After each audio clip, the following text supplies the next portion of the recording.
कैसे हैं आप लोग। I am Rajesh Singh from IIT Dhanbad. बच्चों, हम लोग एक नया टॉपिक शुरू करते हैं, इलेक्ट्रिक करंट। सबसे पहले हम लोग इलेक्ट्रिक करंट को डिफाइन करेंगे। तो यदि हम लोग बात करें इलेक्ट्रिक करंट की, तो इलेक्ट्रिक करंट को हम लोग I से या स्मॉल i से भी डिनोट करते हैं। और इलेक्ट्रिक करंट को डिफाइन करने के लिए हम लोग कहते हैं कि it is define as rate of flow of charge with respect to time. तो electric current I is define as rate of flow of charge, rate of flow of charge with respect to time. अब बच्चों, electric current को हम लोग दो तरीके से पढ़ते हैं, एक एवरेज करंट और दूसरा नंबर हम लोग पढ़ते हैं इंस्टैंटेनियस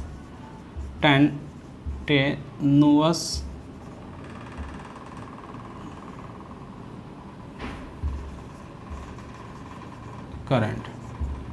तो चलिए सबसे पहले हम लोग एवरेज करंट को डिफाइन करते हैं। बच्चों, एवरेज करंट को डिफाइन करने के लिए मान लो कि यदि late assume in time delta t amount of charge flow is delta q, then average current is delta q by delta t। Average को हम लोग इस सिंबल से डिनोट करते हैं, तो ये होगा delta q by delta T. अब बच्चों, यदि हम लोग बात करें SI यूनिट ऑफ करंट, तो करंट की SI यूनिट एम्पियर होती है। इसको हम लोग डिनोट करते हैं कैपिटल एस से। अब दूसरा यूनिट हम लोग देखें तो चार्ज की यूनिट कूलॉम और टाइम की यूनिट सेकेंड। अब यहाँ से हम लोग यदि बात करें कि हम लोगों को पता चला कि I average is equal to delta Q by delta t, तो हम लोग ये कह सकते हैं कि charge flow in time delta t is delta q बराबर I average into delta t. चलो बच्चों, ये एक एग्जाम्पल है। एग्जाम्पल नीचे लिखा हुआ है, आप लोग देख लीजिए। कह रहा है कि the number of electron flowing per second through any cross section of wire if carrying the current of 1 ampere. तो करंट की जो वैल्यू है I है 1 एम्पियर दिया हुआ है, और टाइम इंटरवल कितना दिया हुआ है बच्चों, तो 1 सेकेंड। तो हम लोग यूज करेंगे delta q is equal to I into delta T. अब यहाँ से डेल्टा क्यू की वैल्यू कितना होगा, तो ये हो गया 1 ampere into 1 second, that is 1 coulomb. हमको पता है कि Q बराबर NE, हम लोग प्रॉपर्टी ऑफ चार्ज में ये पढ़े थे। तो नंबर ऑफ इलेक्ट्रॉन हो जाएगा Q by E, that is equal to 1 by 1.6 into 10 to power minus 19। तो ये वैल्यू हो जाएगा 10 into 10 to power 18 divide by 1.6, तो ये हो जाएगा 6.25 इंटू 10 टू पावर 18। यही आंसर हो जाएगा, इसको नोट कर लीजिए। नीचे सिमिलर एग्जाम्पल दिया हुआ है, इसको आप खुद से करिए, ठीक है। चलो बच्चों, अगला एग्जाम्पल एक है, इसको देखिए। ये कह रहा है in hydrogen atom electron moving in orbit of radius, radius की वैल्यू दिया हुआ है 5 into 10 to power minus 11 metre, and with speed दिया हुआ है v बराबर 2.2 into 10 to power 2.2 into 10 to power 6 metre per second. तो आपसे पूछा जा रहा है देन द इक्विवेलेंट करंट और एवरेज करंट। कोई बात नहीं बच्चों, चलो ये हाइड्रोजन एटम की बात करें तो यहाँ पे एक प्रोटॉन होगा और इसके चारों तरफ, ये न्यूक्लियस हो गया, इसके चारों तरफ एक इलेक्ट्रॉन रिवॉल्व कर रहा होगा। अब इलेक्ट्रॉन यदि एंटी क्लॉकवाइज चल रहा होगा तो करंट की वैल्यू किधर आएगी, करंट का डायरेक्शन क्लॉकवाइज होगा। अब यदि हम लोग कंसीडर करें, let assume time interval delta t is equal to 1 time period. यदि टाइम इंटरवल को हम लोग 1 टाइम पीरियड की बात करें तो डेल्टा टी की वैल्यू कितनी आएगी, तो delta t is equal to circumference 2 pi r by speed. और एक टाइम इंटरवल में एक इलेक्ट्रॉन कंप्लीट एक रिवोल्यूशन लगाएगा तो डेल्टा क्यू की वैल्यू कितनी होगी, तो डेट इज इक्वल टू ई के बराबर। तो यदि एवरेज करंट की हम लोग बात करें तो ये वैल्यू होगा delta Q by delta T. Delta Q की वैल्यू ई है और टाइम की वैल्यू 2 पाई आर, भी ऊपर चला जाएगा तो ये वैल्यू होगा ई भी बाई 2 पाई आर। अब हम लोग यहाँ पे देखिए आई एवरेज हम लोग को मिल चुका है, डेट इज ई भी बाई 2 पाई आर। अब इसमें हम लोग वैल्यू पुट कर दें तो ई की value 1.6 into 10 to power minus 19, भी की वैल्यू है 2.2 इंटू 10 टू पावर 16, 2 पाई की वैल्यू होता है 22/7 और आर की वैल्यू दिया है 5 इंटू 10 टू पावर माइनस 11। अब इसको यदि हम लोग सॉल्व करें, वीडियो सॉल्व होकर आती है 1.1 into 10 to power minus 3 ampere, या इसको हम लोग बोल सकते हैं 1.1 मिली एम्पियर में हम लोग इसको आंसर कर सकते हैं। तो बच्चों नोट कर लें इसको।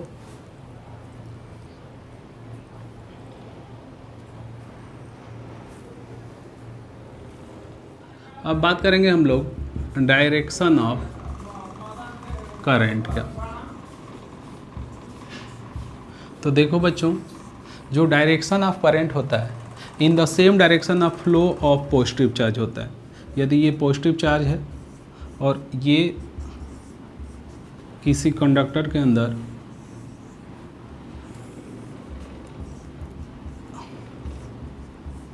ये लोग लेफ़्ट से राइट जा रहे हैं तो करंट की डायरेक्शन भी डायरेक्शन ऑफ करंट इसी डायरेक्शन में होगी। लेकिन जो डायरेक्शन ऑफ करंट होता है वो opposite to flow of negative charge होता है। यदि यहीं पे यदि हम लोग बात करें कि ये कोई कंडक्टर है और इसके अंदर नेगेटिव चार्ज मूव कर रहे हैं तो नेगेटिव चार्ज राइट से लेफ्ट मूव कर रहे हैं तो डायरेक्शन ऑफ जो करंट होगी वो लेफ़्ट से राइट इधर होगी। तो direction of current positive charge के सेम डायरेक्शन में होता है और नेगेटिव चार्ज के अपोजिट डायरेक्शन में होता है। चलो बच्चों, अब हम लोग बात करते हैं इंस्टैंटेनियस करंट की। इंस्टैंटेनियस करंट बच्चों, इसको हम लोग आई से या आई से डिनोट करते हैं और it is define as average current in very small time interval.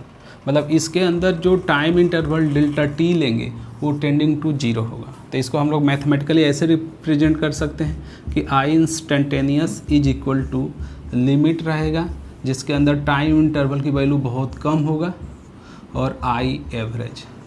यदि इसकी वैल्यू हम लोग रखें तो I instantaneous limit delta T tending to 0 delta Q by delta T. अब ये डिफ्रेंसिएशन में बदल जाएगा तो ये D Q by D T. तो हम लोग शॉर्ट में लिख सकते हैं कि आई बराबर D Q by D T. इसको सिंपल भाषा में हम ऐसे कहेंगे कि जब कभी भी आपको एक टाइम इंटरवल दिया जाएगा तो एवरेज करंट निकालेंगे और जब पार्टिकुलर इंस्टेंट ऑफ टाइम पे आपसे पूछा जाएगा तो उस समय आपको डिफ्रेंशिएशन करके ये करंट की वैल्यू निकालना होगा। ये एग्जाम्पल है। इस एग्जाम्पल में क्या कर रहा है कि if charge flow through the conductor is given by Q is equal to 1.5 t square plus t coulomb, then find the current at t बराबर 2। तो हमको बताना है I की वैल्यू एट t बराबर 2 सेकंड पे। देखो बच्चों यहाँ टाइम क्या बोल रहा है, एग्जैक्टली 2 सेकंड पे। टाइम इंटरवल नहीं कर रहा है कि 1 से लेके 3 सेकंड के बीच में, एग्जैक्टली 2 सेकंड पे पूछा है। तो यहाँ पे हम लोग यूज करेंगे आई इंस्टेंटेनियस, और that is equal to d Q by D T.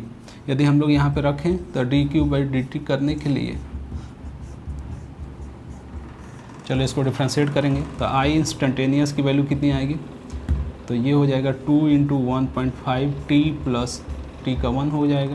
तो आई बराबर 3t + 1। नाउ टाइम की वैल्यू कितना है, 2 सेकंड। यदि इसको पुट करते हैं हम लोग तो 3 × 2 + 1 that is equal to 7 ampere. यही आंसर हो जाएगा बच्चों। एक एग्जांपल है कि current in conductor is given by I बराबर 2t + 4 ampere. then find the amount of charge flow through conductor in time interval t बराबर 1 सेकेंड टू t बराबर 3 सेकेंड। करंट की वैल्यू दिया हुआ है कंडक्टर के अंदर, और टाइम इंटरवल 1 सेकेंड से लेकर 3 सेकेंड के बीच में कितना अमाउंट ऑफ चार्ज फ्लो करेगा उसको बताना है। अब हम लोग कहेंगे बच्चों कि I बराबर हम लोग अभी क्या पढ़े थे, D Q by D T. तो यहाँ से डी क्यू को हम लोग क्या लिखेंगे, आई डी टी। अब इसको इंटीग्रेट करें। अब जब t बराबर 1 सेकेंड है उसी समय से हम लोग चार्ज को मेजर करना शुरू कर रहे हैं, और t बराबर 3 तक q करें हम लोग। तो इसको इंटीग्रेट करेंगे तो ये q होगा 0 से कैपिटल Q। I के जगह पे हम लोग रखें 13 2t + 4 dt। तो चलो बच्चों ये लिमिट पुट करें तो यहाँ पे क्या आएगा, यहाँ पे देखो ये लिमिट पुट करेंगे तो q - 0 तो q ही हो जाएगा।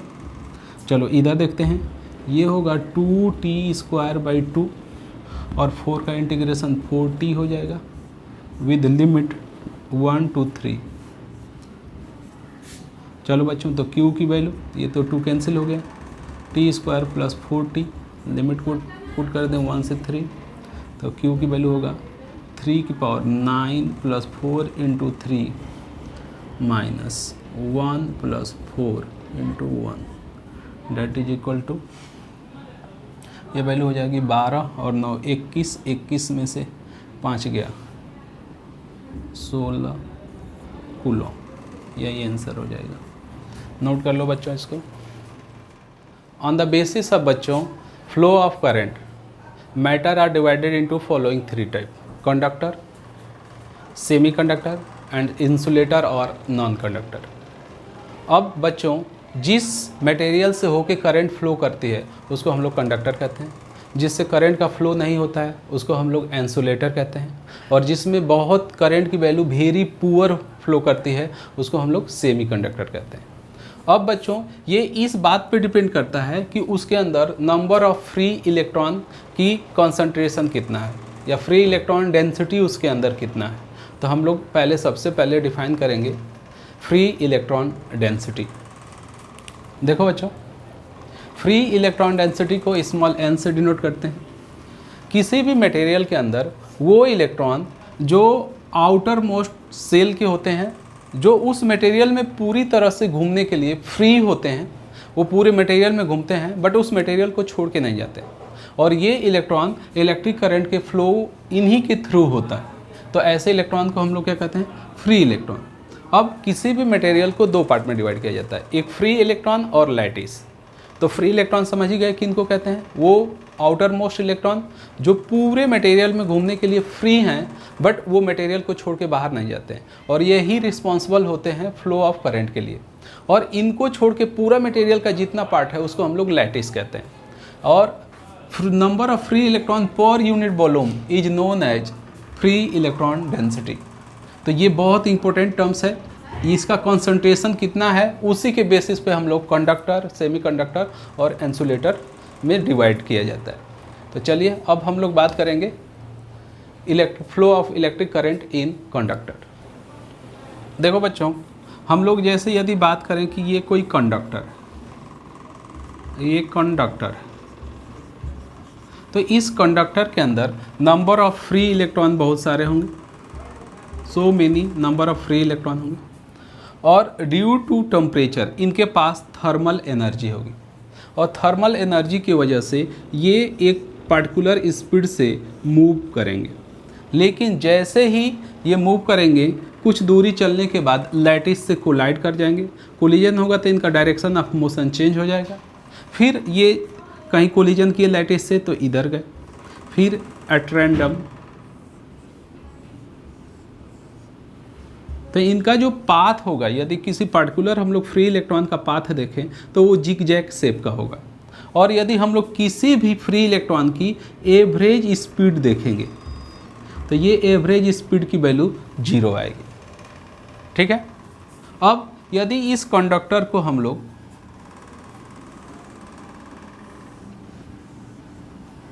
किसी एक्सटर्नल सोर्स से जोड़ दें, एक्सटर्नल सोर्स में बैटरी हो सकती है, बैटरी ही मेनली, तो इस कंडीशन में इस कंडक्टर के अंदर एक इलेक्ट्रिक फील्ड स्टेबलाइज हो जाएगी। अब इस इलेक्ट्रिक फील्ड के वजह से हर एक इलेक्ट्रॉन के ऊपर एक फोर्स लगने लगेगा,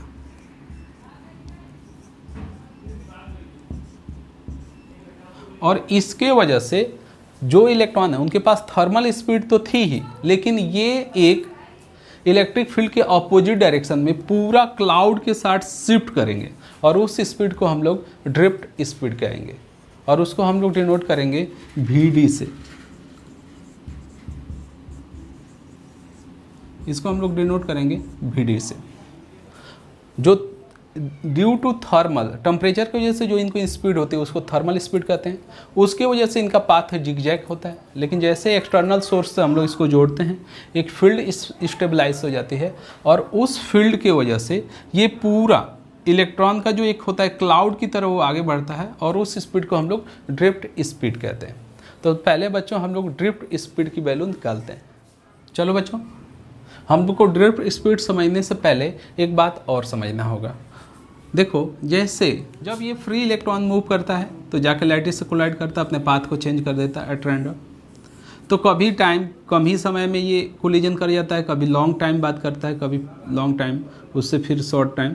तो ये जो average time between two successive collision of electron with lattice, इसको हम लोग रिलैक्सेशन टाइम कहते हैं।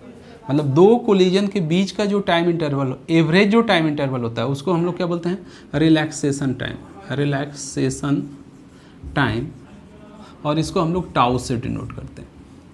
चलो अब इसका यूज इसमें आएगा, कैसे आएगा देखो बच्चों, V बराबर हम लोग को पता है U प्लस AT।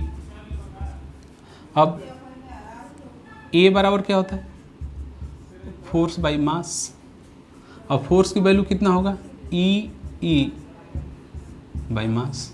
अब ये वैल्यू हम लोग यहाँ पे पुट करें तो V बराबर U plus minus E vector by M into T.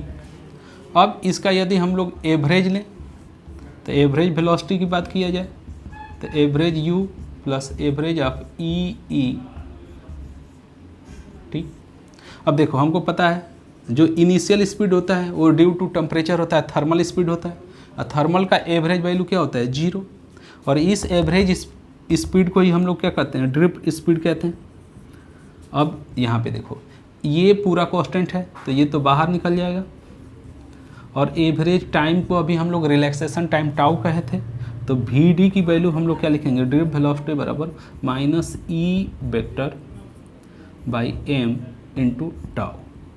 इसका हम लोग यूज करेंगे आगे करंट को डिफाइन करने में, तो ये वैल्यू याद रखिएगा, आगे चल के हम लोग यूज करेंगे। बच्चों अब कंसीडर करो कि ये कोई एक कंडक्टर है, और इस कंडक्टर का जो ये क्रॉस सेक्शनल एरिया है, ये क्रॉस सेक्शनल एरिया S है, और इस कंडक्टर को जब हम लोग एक्सटर्नल सोर्स से जोड़ देते हैं, कोई एक्सटर्नल सोर्स V है, तो इसके क्रॉस पोटेंशियल डिफरेंस की वैल्यू कितनी आ जाएगी, V आ जाएगी। और V आने की वजह से अभी बताए थे कि इसके अंदर एक इलेक्ट्रिक फील्ड स्टेबलाइज हो जाएगी। अब जितने इलेक्ट्रॉन हैं हम सबको मान सकते हैं कि all electron are moving with average constant speed VD। जितने इलेक्ट्रॉन हैं सब के सब VD स्पीड से, वो इलेक्ट्रॉन जो फ्री इलेक्ट्रॉन है VD स्पीड से घूमेंगे। अब हम लोग एक देखते हैं कि मान जाओ कि ये एक लेयर मान लो, और डेल्टा T टाइम में ये इलेक्ट्रॉन कितना आगे बढ़ेंगे, तो डेल्टा X। अब बताओ ये डेल्टा X की वैल्यू कितनी आएगी, तो डेल्टा X बराबर VD इंटू डेल्टा T। अच्छा बताओ ये कितना इसका वॉल्यूम होगा, तो यदि वॉल्यूम की बात करें हम लोग तो delta X into cross sectional area. Delta X की वैल्यू रखें हम लोग तो VD delta T into S। Number of free electron कितने होंगे, तो नंबर ऑफ फ्री इलेक्ट्रॉन, तो इलेक्ट्रॉन डेंसिटी इंटू वॉल्यूम। जब ये वैल्यू हम लोग पुट करेंगे तो ये आएगा N VD delta T S। यदि हम लोग बात करें कि चार्ज फ्लो, तो डेल्टा Q बराबर होगा number of free electron into E, number of free electron into E। अब ये वैल्यू हम लोग पुट करें तो ये वैल्यू आ जाएगा NE VD S delta T। अब एवरेज करंट की बात हम लोग करें तो delta Q by delta T, तो ये वैल्यू होगा NEVD_S।